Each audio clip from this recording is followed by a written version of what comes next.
president speaking to a rally in Tampa, Florida for over an hour. During the rally, the president weighed in on many different topics, from the United States military to the governor's race in the state of Florida. He weighed in on the Republican primary, backing Ron DeSantis pretty assertively. And he had this to say about the border, the U.S.-Mexico border. Watch. And we're going to have tremendous border security that will include the wall. That will include the wall. Now, a lot of people don't know it, but we've already started the wall. We got $1.6 billion, and we've started large portions of the wall, but we're going to need, even the way we negotiate, we're going to need more, and we're going to get more, and we may have to do some pretty drastic things, but we're going to get it. The border wall, of course, the centerpiece of the president's 2016 campaign, and yet Republicans in Congress the past year and a half have not been eager to provide funding for that wall or the border enforcement the president has repeatedly promised. They are apparently content to face voters in the midterms having produced a massive corporate tax cut and not a lot else. Byron York has been watching carefully. He writes for the Washington Examiner. He joins us tonight. So, Byron, there does seem to be this huge disconnect between what the president says he wants and what the Congress is willing to provide. Why is that? Well, there's no doubt. I think some of it's kind of simple. I think the Speaker of the House, who is leaving Congress at the end of this year, simply doesn't want to do it. And the Majority Leader of the House, who supports it, the Majority Leader of the Senate, doesn't seem to care all that much one way or the other. The other problem, of course, is the president who did make this the showcase promise of his 2016 campaign has not pushed as hard with as much focus as he could have to get this through Congress. Why do you think that is? Well, I think, it took the president a while to figure out how to work with Congress. And how many times did we hear last year? We heard someone say, well, we can get the wall next year. We'll get it next year. Well, now, next year is here, and it's almost August, and it hasn't happened yet. You heard the president at his speech tonight saying he got $1.6 billion. That's not going to do it. We're talking about $25 billion in real money, not promised money. And the president simply has not focused on this. Members of Congress need to be led. They need to be pushed. They need to be cajoled, in some cases bribed, for a president to get what he wants. And I think it's taken a while for the president to master that art. Interesting. So, I mean, what do Republicans think is going to happen if they plan to ride the president's popularity to victory to the extent that they can in the midterms? But if they're not making good on the promises that got the president elected, how do they believe that's going to work for them? Go back to 2006. There was a bill passed called the Secure Fence Act of 2006. It mandated a triple-layer fence along about 700 miles of the U.S. border. If it had been built, it would have really helped stop illegal crossings of the U.S. border. It was passed with big bipartisan majorities in the House and Senate, 283 votes in the House, 80 votes in the Senate. Among those voting aye in the Senate were Senator Schumer, Senator Obama, Senator Clinton, Senator Biden, the two California senators, Boxer and Feinstein. They all voted for it. There was a bipartisan consensus to vote for it, and there was a bipartisan consensus not to build the fence. It wasn't built in the Bush administration. It was not built in the Obama administration. And so you've seen in the political culture of Washington the need to placate voters by promising to do something about this, but the determination to never actually do it. Yeah. Well, at some point, voters will rebel against that. They figure out that the football is being pulled out from under them. Byron York, great to see you. Thank you. Thank you, Tucker. Well, for more than a month now, supporters of illegal immigration in the state of Oregon have decided to halt the enforcement of immigration law by harassing the people who are tasked with enforcing it. Activists engaged in an Occupy ICE protest at one of the agency's facilities in Oregon. They finally left, but they left a gigantic pile of garbage to remember them by. Here it is. Where protesters once stood, trash now litters the property next to the ICE building on McAdam.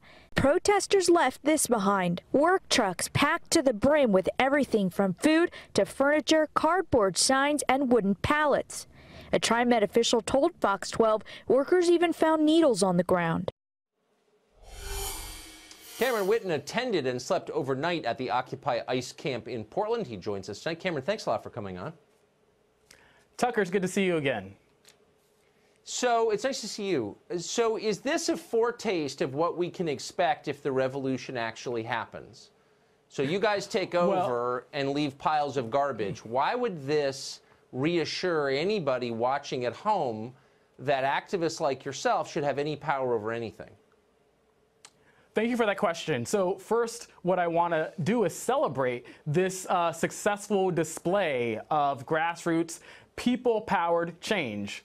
What happened here was Occupy ICE, both here in Portland and across the country, sent a powerful message about the economic and humanitarian crisis that has been created by family separation and other harmful immigration policies. We garnered the support of four former First Ladies, and we were able to successfully push the U.S. president to change a part of a draconian immigration policy. And there's more work that needs to be done to demand change. Slow down, Cameron. I know you're excited about this. Hold on.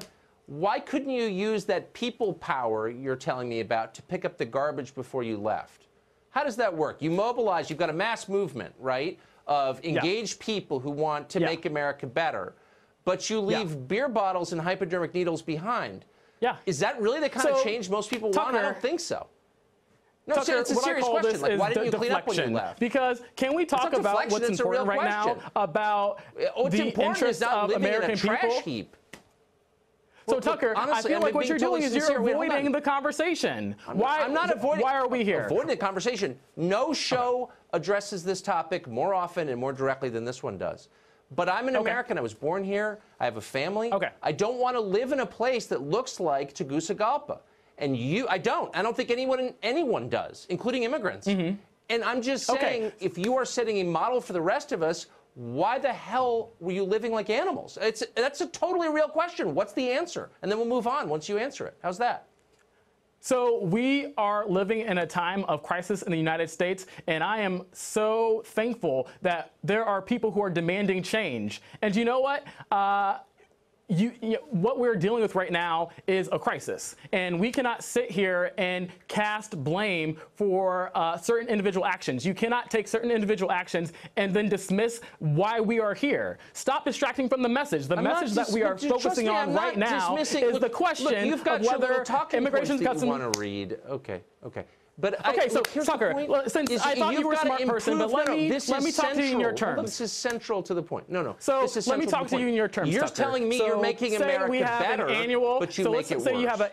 Let's say you have an annual family barbecue, and your brother-in-law shows up drunk. Do you cancel the whole barbecue? No. So what we're talking about right now is that there was a protest where people weren't just camping outside. People across the country, four former First Ladies, they were not camping in the streets. What we're talking about is the message of this movement and holding immigration customs enforcement and Trump's harmful immigration policies accountable. Look, I'm not going to agree with what everybody did. I'm not agree with what everybody did, and I'm sure that you don't agree with every conservative and their actions and what they say. But what I do focus on is the message of why we are here, and we cannot ignore the fact that Trump's policies are not beyond reproach. That we have to demand change, and we have to do drastic things, as Trump said. You're making me give up. You're too obnoxious. I can't handle it. Okay. Thanks, Cameron. I don't think you did yourself or your cause any help at all. But maybe you did. Maybe there's someone watching think, you know, that Cameron guy, the guy who left all the beer bottles and the hypodermic needles, I like him. I'm on his side now. Maybe there's someone like that. Call me if you exist. Well, a basic principle of Anglo-American civilization is that everybody is treated equally before the law, no matter who you are, no matter what your political views are. Now, the left is willing to jettison that ancient principle to protect people who shouldn't be here in the first place. During the month-long occupation of ICE, the mayor of Portland, Ted Wheeler, announced he supported the protesters and refused to have the police intervene against them. Here's what he said. I stand with those who are opposed to the forced separation of children from their parents. I've consistently stated that I do not want the Portland Police Bureau engaged in securing federal property that houses a federal agency with its own federal police force. So here's the nub of it. Here's the detail that makes you worried that maybe we're moving towards some kind of civil conflict. Maybe things really are coming apart. The police in Portland, Oregon, which is a big modern city, refused to even answer the 911 calls from the occupied building. That means this local police refused to protect American citizens because they didn't agree with their politics. Now the National ICE Council has sent a cease and desist letter demanding that their right to protection, which is afforded to all Americans, be preserved. Brandon Judd is president of the National Border Patrol Council, and he joins us tonight.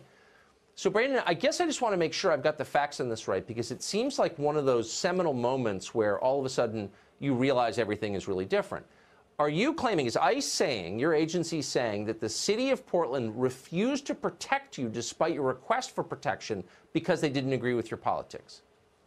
They did, and unfortunately for the citizens of Portland, what they have to understand is now if they disagree with this mayor's position, there's a good chance that this mayor is not going to allow their police officers to support them if they feel like they're in danger from attacks or their physical person is in danger. And that is the wrong message to send. But Tucker, let's be clear, that's actually going to play in the favor of the conservatives, because this is the kind of crazy talk that rallies the conservatives to the cause, that says we have got to stop this. And the vast majority of Americans but believe... wait a second. Where's this? Wait, hold on. Where's the Civil Rights Division of the Justice Department? They're denying equal protection under the law selectively to people whose politics they disagree with. I mean, that is a constitutional violation if there ever was one.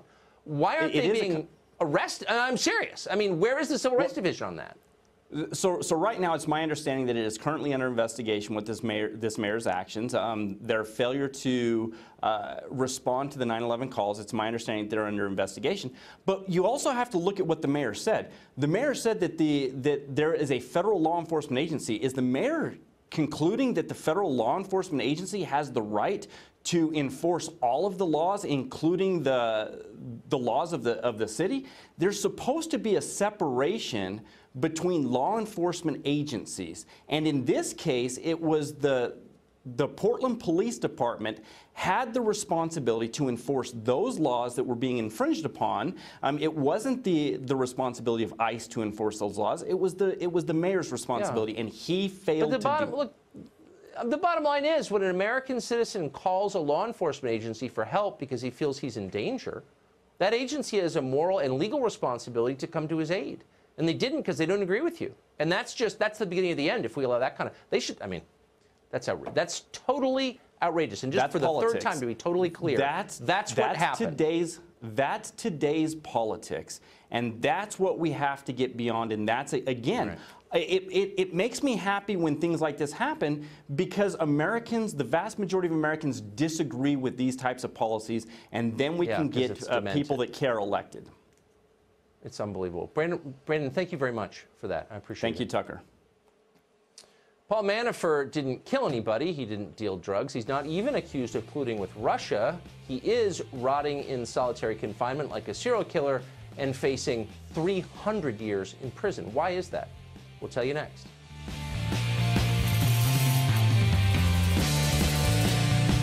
Jurors were selected today for Paul Manafort's criminal trial in the Eastern District of Virginia. Manafort is in deep trouble, and though he has not been convicted of anything, he's already being punished severely. A large group of FBI agents, all of them armed, stormed into his home earlier this year, apparently surprising his wife in the shower, terrifying his family. They could have made a simple call to his lawyer, but they didn't. Manafort then had his bail revoked, in an unusual penalty, that is, for a 68-year-old man with no criminal convictions. He has been held in solitary confinement pretty much ever since for 23 hours a day. For the crimes he's accused of in the state of Virginia, Manafort now faces 305 years in prison. That's several life sentences. So what exactly is Paul Manafort accused of doing? If you guessed murder, guess again. Most murderers don't get treated like that by the government. The average violent felon in this country receives just 6.5 years behind bars. No, Paul Manafort is accused of something far worse than murder: tax evasion and violating banking regulations. The government isn't even suggesting that Manafort stole money from a bank. They're saying he was dishonest on loan applications. For that, solitary confinement and 305 years in prison. Well, if you're confused, maybe this will clear up the story for you. The prosecutor leading the case against Paul Manafort is named Andrew Weissman. He's an enthusiastic Democratic partisan. He was a guest at Hillary Clinton's election night party in New York. Now he's trying to send Donald Trump's campaign manager to prison for life on a tax charge. For perspective on that, the average sentence for tax fraud in this country is 1 year and 3 months. It can be much longer, though, if you have the wrong politics, apparently. Alan Dershowitz is a retired Harvard Law School professor, the author of The Case Against Impeaching Trump. He joins us tonight. Professor, I'm going to make the obvious disclaimer. I don't know Paul Manafort. I'm certainly not going to vouch for his ethics. But looking at this pretty carefully, this is a case about tax evasion and bank fraud. And he's getting a sentence, or he's threatened with a sentence that is so disproportionate compared to the average that it makes you wonder, like, what is going on here? Well, it's very simple. His crime is being associated with Donald Trump. And don't listen to me on this. Listen to Judge Ellis, the judge who's presiding over the case. The judge ruled and said they're not interested in Manafort. Mueller is not interested in Manafort. They're just trying to get him convicted so they can squeeze him. And if you squeeze a witness, not only does the witness sing, but sometimes, according to the judge, the witness composes. That is, he becomes creative. He makes up information. He elaborates, because they know the better the story, the better the deal. So this trial today is not about Manafort. If Manafort hadn't been associated with the Trump campaign, he'd be out in New York or wherever doing his business. It's an attempt to convict him of whatever they can possibly find against him, no matter how unrelated it is to the Mueller probe, in order to squeeze him and get him to sing and maybe even compose. Well, how is that different from what the mafia does? Do what I want or I'll take your life away. That's not justice as I thought it was practiced in this country at all. Well, unfortunately, it is the way justice has been practiced against the mafia and against terrorists, and we civil libertarians have long been opposed to this way of dealing with problems. But the civil libertarians are quiet today. Why? Because the object is Donald Trump. Do you hear the ACLU complaining about this? Do you hear the National Association of Criminal Defense Lawyers complaining about this? Do you hear other Democrat civil libertarians complaining about this? No. We've always complained about this tactic when it's used against other people. But now you have some zealots standing in front of the courthouse with signs saying, lock him up, lock him up. You know, I was objecting when they had signs saying, lock her up, relating to Hillary Clinton, because I'd be making the same argument if Hillary Clinton had been elected president. And it was the Republicans who were trying to squeeze somebody to go after her. And civil libertarians all over the country ought to be concerned about this. But instead, like everybody else, they're taking sides. If this hurts Trump, it's good. If it helps Trump, it's no good. The Republicans take the opposite point of view. It's not good. It's not good for justice. It's not good for civil liberties.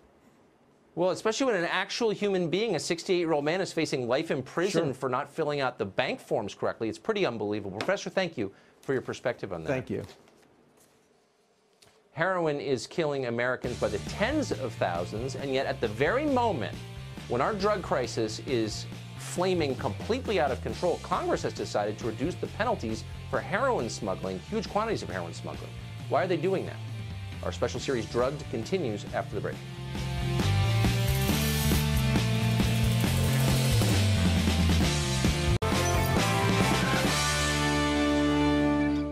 America is in the grip of the single worst drug crisis in its history by far. Every year, overdoses kill more Americans than died during the entire 11 years of the Vietnam War. Opioids, particularly fentanyl and heroin, are the main culprit. So what's the priority in Congress? Well, a bipartisan group of senators led by Chuck Grassley and Dick Durbin is trying to reduce criminal sentencing for drug smugglers. The Sentencing Reform and Corrections Act of 2017 would cut the mandatory minimum for example, for smuggling a kilogram of heroin across the border from 10 years to 5. Whitney Bone is a criminal defense attorney, and she joins us now. Whitney, thank you for coming on. I think most people 3 years ago, when they first heard about sentencing reform, had in mind low-level drug users, marijuana dealers, and they thought, you know, why are we sending these people away for life? And I think most people kind of agree with that. We should have some sentencing reform. But why in the middle of the worst drug crisis in American history, fueled by opioids, would you be reducing the sentence for a massive heroin trafficker? A kilo of heroin contains over 30,000 equivalent lethal doses of heroin. So why would you reduce the penalty for that? The reason we reduce the penalty is not because we're going to reduce the penalty for every single drug trafficker, or as you've pointed out drug smugglers who are bringing drugs across the border. What we're talking about here is due process. We're talking about constitutional rights of defendants to be sentenced in a way that's not a one-size-fits-all. And the bottom line is these judges that are serving on the United States Sentencing Commission and that are advising the Senate Committee on the Judiciary have compiled a lot of information that shows, you know what, there's no nexus between this draconian minimum mandatory sentencing, which is one-size-fits-all, and every single drug trafficking defendant. Not every drug trafficking defendant is someone smuggling heroin across the border. A lot of times people are charged with possession with intent to distribute or conspiracy with possession with intent to distribute, and they are essentially low-level dealers. I understand that. I understand that. But the threshold for this reform in this bill is a kilo, 2.2 pounds of heroin. Once again, that's over 30,000 lethal doses of heroin. That's a huge amount. That's right, Tucker, but it makes it discretionary. It makes it discretionary for federal judges. What it does is it takes a 10-year minimum mandatory and gives a judge discretion to do a 5-year minimum mandatory. We already have safety valves. We already have substantial assistance provisions which allow judges to go around minimum mandatories altogether in these drug trafficking cases. Okay, so however, how about this? What they've done is they've given judges more discretion. Oh, right. Okay, no, I understand, but you're not really answering my question, so why don't I pose it this way? Why don't you paint for me a scenario where someone caught with a kilo of heroin should get less than 10 years in prison? Well, I can paint you a really great scenario, which happens every day in federal court, which is that individuals are charged with conspiracy, with possession with intent to distribute, which means that every person that's involved in this broader conspiracy, from the guy who took the phone call to tell the other guy to drive to the Wendy's to pick up the heroin from another guy, all of those guys are in the conspiracy. And every time a drug deal happens, those individuals are charged with the aggregate amounts of all of those drugs, and that's not necessarily representative of one guy's involvement who's probably an addict anyways. Okay, you are answering right past my question. No, I'm saying the person who is in possession of a kilo, not the person who laundered his money, not the person who did his dry cleaning, but the person in possession of the kilo. 30,000 doses of heroin at a time when 50,000 Americans died of drug ODs last year. Is there not a statement that we can send when we say, you're caught with that, I'm sorry, you're actually in trouble, for real? Well, actually, Tucker, a person who's just in possession of the heroin would not be falling under these sentencing reform provisions, because we're talking about trafficking and we're talking about distribution and manufacturing and possession with intent to distribute. Someone who just possesses the drugs is not even really facing a minimum mandatory necessarily under the same provisions that we're talking about here anyways. But actually, what you're saying is hold on, stop. I must stop you because you're being inaccurate. If you are in possession of a kilo of heroin, by definition, you are going to be charged with trafficking, period. You can't use 30,000 doses of heroin. You're selling it. So what you said is not true. But that person shouldn't get the same treatment as somebody who is carrying 10 kilograms over a period of 5 years, where maybe it's split up in less than a kilogram a deal. So that one person who has the 1 kilogram the one time isn't supposed to have the same treatment. Because conspiracy, so a lethal dose of heroin these are how federal prosecutors are charging these crimes, are conspiracy. And the reason they do that, Tucker, as you know, and as Jeff Sessions knows, is because they're trolling. You go after the little fish, because where the little fish are, you get to the bigger fish. And if you're interested in fixing the problem, this is the way we do it. We don't just throw minimum mandatories at people and not give federal judges the ability to make discretionary decisions regarding sentencing so that people's why do you think we had had mandatory minimums in the first place? Because federal judges were letting these people go, and I'm sure with your help. They still have ways around them now. You can come to federal court with me, Tucker. I promise you they're not giving away the farm there. It's not happening. It's not happening. Yeah. It's a frustrating conversation, Winnie. I'm sorry.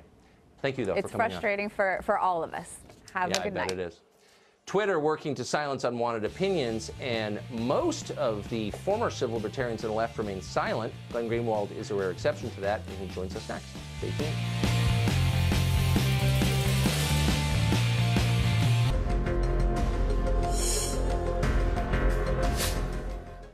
Well, the tech giant Twitter has been caught hiding the opinions of users whose opinions it doesn't agree with.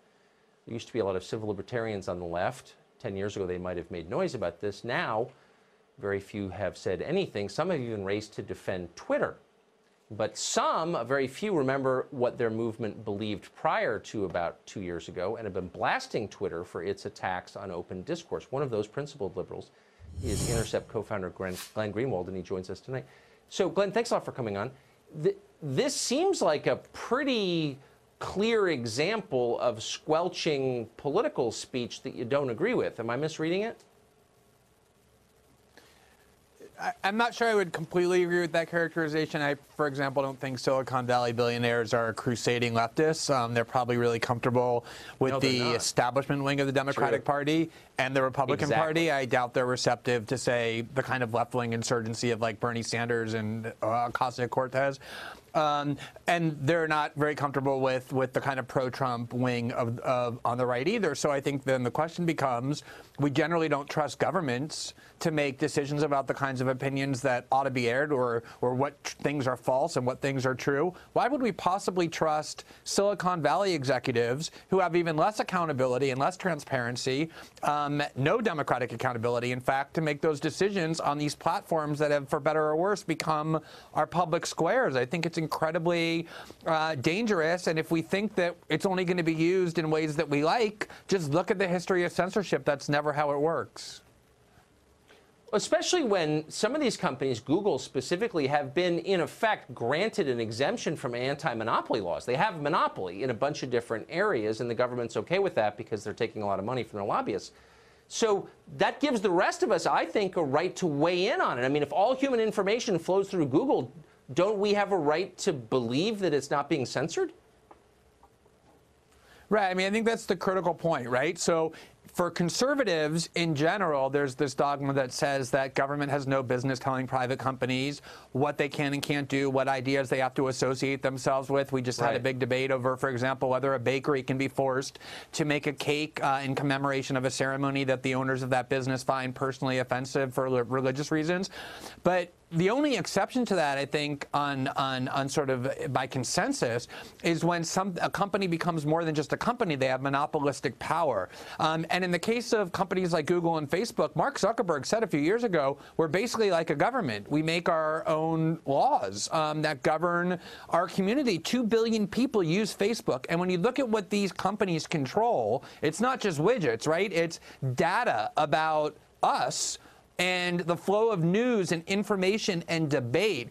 To vest companies with this kind of power that's essentially limitless, with limitless control to do whatever they want, to do it in secret, to have secret algorithms that control what we see and what we don't see, is a serious menace to our democracy. And I think whether you're a free market conservative or kind of a leftist or a liberal, nobody should like companies like this having monopolistic power greater than the governments of nation states, which is what they have. Exactly, especially if you have non-conventional opinions. And you do and I do, not on the same side, but I think anybody who thinks for himself ought to be threatened by this. Glenn Greenwald, thank you very much. Great to see you. Good to be with you, Tucker. Thanks. We'll be right back.